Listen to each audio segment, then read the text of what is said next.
Listo. Yo les voy a explicar sobre la vía de señalización.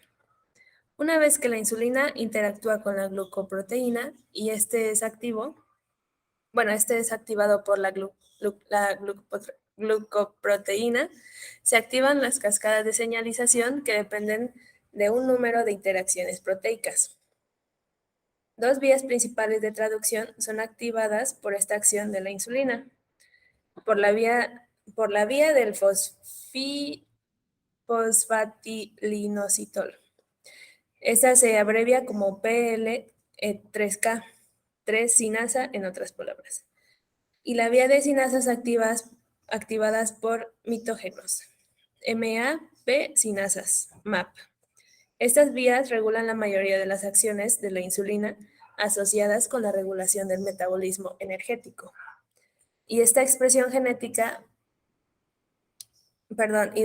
genética y de los efectos mitogenéticos. Después nos vamos a la vía de señalización de las MAPs, sinasas. De las sinasas por mitógenos. Aquí vemos una imagen. Esta imagen que tenemos aquí señalada, la vamos a describir. Los efectos de la insulina en la regulación de la síntesis de proteínas son mediados principalmente a través de la activación por vía de las MAPs sinasas. La fosforilación en residuos de TYR, aquí lo tenemos señalado, del dominio citoplasmático del IR. Aquí donde tenemos las barritas azules vemos el IR, promueve la asociación de la proteína SHC. Esta proteína la tenemos señalada con un recuadro gris, la cual une al complejo GRB2 y une el complejo GRB con la SOS, que está señalado con un recuadro azul y el SOS está con un circulito azul. Este es un factor recombinador de nucleótidos de guanina, GEF, por sus siglas GEF. Y este es capaz de activar a RAS. RAS lo tenemos señalado con un círculo azul al lado del SOS. La activación del RAS por GTP y RAS, esto viene como en un paquete, digámoslo así, inicia el incendio de la cascada de los MAP sinasas. El GTP RAS se une y activa a RAF1. Este RAF1 lo tenemos señalado con un circulito verde y subsecuentemente lleva una fosforilación y activación de la vía, que involucra el reclutamiento y activación de MEC. El MEC lo tenemos señalado, como podemos ver aquí, un recuadro naranja, también llamada sinasa de MAP, sinasa.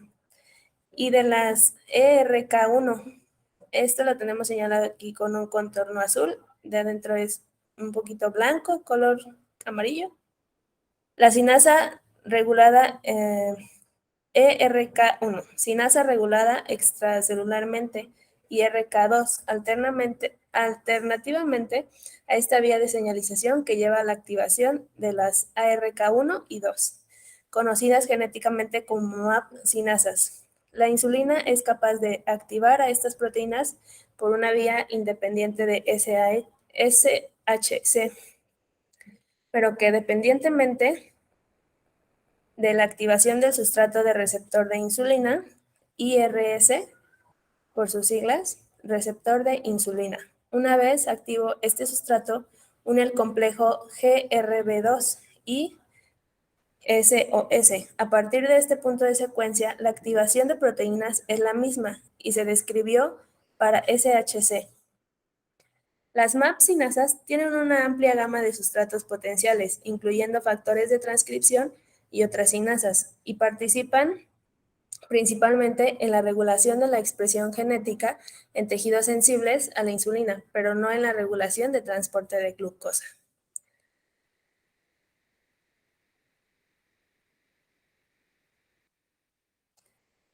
De aquí nos vamos a la vía de señalización de la PLK3. La vía de la 3-sinasa o PLK3 es el principal mecanismo por el que la insulina ejerce sus funciones en el metabolismo de la glucosa y de lípidos. La traducción de las señales a través de esta vía inicia cuando el receptor activo y el autofosforilado interaccionan con IRS. Aquí podemos notarlo con un recuadro, con un circulito morado y lo fosforila.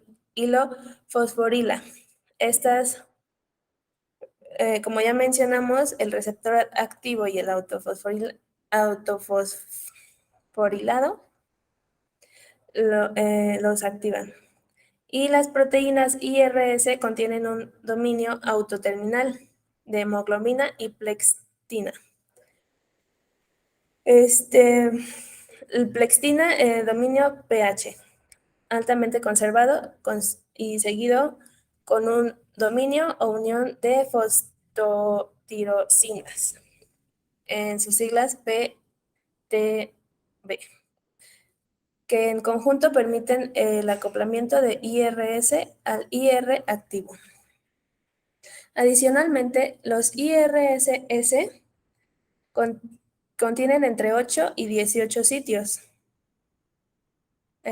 Aquí podemos ver los IRSS y, como repito, contienen entre 8 y 18 sitios potenciales de fosforilización. En función del tipo de IRS, de los cuales se conocen 4 isoformas, IRS1 a IRS4, que al ser fosforilados por el IR, se convierten en sitios de unión y activación de proteínas, que contienen dominios SH2. La hemoglobina de SH2 por sus siglas de homología del dominio 2 de la proteína SARH, muchas de las cuales funcionan como proteínas adaptadoras, como es el caso de PL3K y también GRB2, proteína 2 unida al receptor del factor de crecimiento. Y también la proteína tirosina fosfatasa con hemoglobina ASRC, por sus siglas CHP2. Las PL3K son heterodímeros que constan en la subunidad reguladora y de una subunidad catalítica. Esto quiere decir que la interacción entre ambas proteínas provoca cambios alostéricos en la estructura de la subunidad reguladora por el resultado de la activación de la subunidad de PL3K. La secuencia de ello, P110, se localiza cerca de la membrana plasmática. El P110 lo tenemos señalado aquí como un rectángulo naranja y se localiza cerca de la membrana plasmática, en donde tiene acceso a sus sustratos P14P, fosfatidilinositol 4-fosfato y P14 5P2. Aquí tenemos señalados estos en la figurita, los cuales son fosforilados en la porción 3 del inositol, generados los productos de PLP2, P13, 4-bifosfato. Y el PLP3, perdón, tuve problemas. Ok. El PLP3 sirve como sitio de unión para las sinasas de ser como PDK1, que está señalado como un hexágono gris. Y esta es la sinasa dependiente del fosfoinosítidos 1, que son las siglas de PDK1. Y AKT, que está señalado con un circulito azul, o proteína, o también llamada proteína sinasa B. También lo podemos llamar PKB, proteína sinasa B. En el caso de la sinasa AKT, después de su reclutamiento en la membrana plasmática, es fosforilada por dos residuos, el ser de la THR, la fosforilización. Esta fosforilización es la que ocurre primero por acción del complejo proteico, también conocido como PDK2. Esta fosforilización parece promover la interacción, promueve la interacción entre el motivo hidrofóbico y el carboxólico terminal de AKT y la sinasa PDK1 que la fosforila en el THR.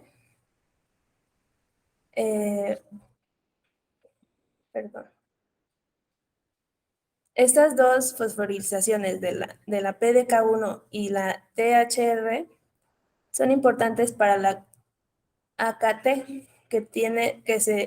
para que se active completamente. Y también existen tres formas de isoformas del AKT, el AKT1, el AKT2 y el 3, de las cuales la isoforma 2 pertenece a la que parece que es el que juega como el papel más importante en la incorporación de la glucosa producida por la insulina. Esta enzima regula varios efectos metabólicos en la insulina a través de la fosforilización.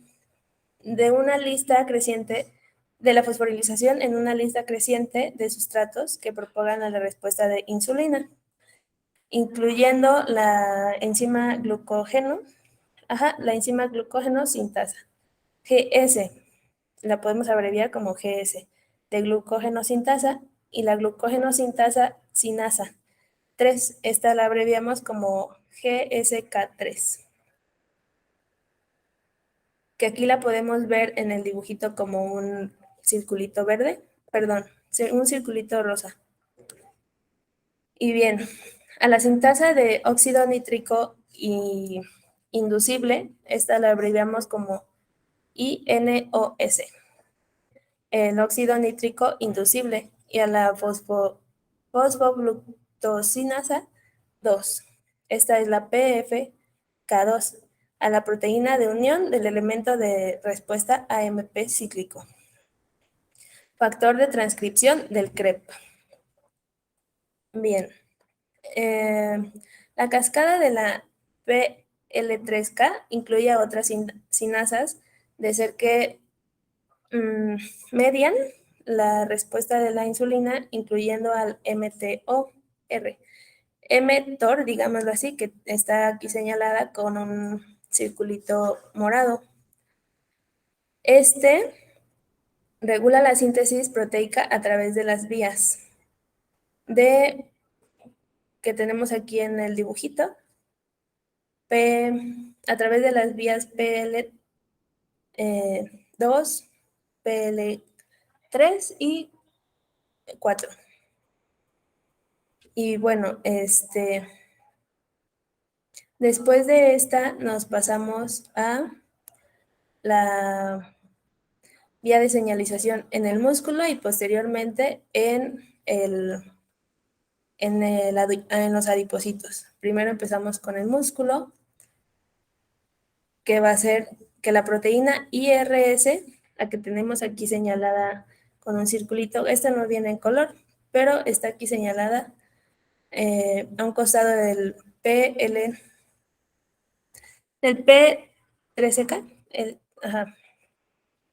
Y esta proteína IRS1 fosforilada interactúa sobre la enzima P13K. Esta, como ya lo habíamos mencionado, quiere decir fosfatidil inositol 3 sinasa, la cual caracteriza a la fosforilización del P1 3 y 4. El P2 también. Y en estos interactúan en el PDK1. Esta quiere decir la proteína sinasa D1. Esta última, bueno, esta proteína actúa sobre los PKB, la proteína sinasa B. Esta proteína sinasa activan de manera independiente a la proteína GAP que tenemos aquí señalada con un circulito chiquito, implicada en el transporte e integración de las vesículas GLUT4. Estas ya las tenemos aquí señaladas en esta cavidad, pues. Estas GLUT4 positivas en la membrana celular. Bien, nos pasamos a presentar en los adipocitos la vía de señalización. En los adipocitos, la translocación de GLUT4 GLUT4 a la membrana de las células adiposas inicia en la activación de la proteína APS. Esta proteína quiere decir proteína adaptadora que contiene dominios pH y SH2. Esta proteína actúa sobre el proto-oncógeno. Y lo hace con la proteína CAP, proteínas asociadas con CBL. Esta se une con la flotilina, el complejo APS, CBL y CAP. También con la flotilina. Genera una señal. Esta genera una señal sobre la proteína adaptadora y que al ser desfosfarilada, ¿sí? Al ser, bueno, quitándole el fosfato, al ser desfosfarilada, se une con la proteína C3G y esta proteína se convierte en TCH y una GTP pasa, digámoslo así, pertenece a la familia RHO que cataliza a la síntesis de GTP a partir de las GDP. Entonces, el proceso que activa en esta caveolina es la membrana celular. Este proceso se activa, digámoslo así, en la membrana celular por la ayuda de la caveolina. La caveolina interactúa con la actina presente en los sistemas de microtúbulos encargados de transporte de las vesículas GLUT4, VCAM y, VCAM2 positiva hacia la membrana celular. Pasamos después con mi siguiente para la vía de liberación de insulina.